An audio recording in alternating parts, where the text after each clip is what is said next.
आज मैं आपके लिए एक बहुत ही दिलचस्प नज़म लेकर आई हूँ, तो मेरे साथ मिलकर गाइए।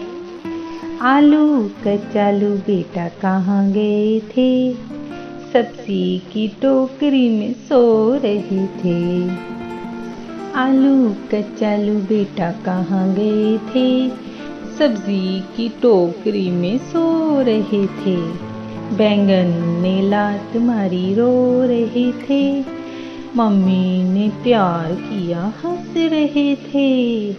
आलू कचालू बेटा कहाँ गए थे, सब्जी की टोकरी में सो रहे थे। पापा ने पैसे दिए नाच रहे थे, भाई ने लड्डू दिए खा रहे थे। आलू कचालू बेटा कहाँ गए थे, सब्जी की टोकरी में सो रहे थे।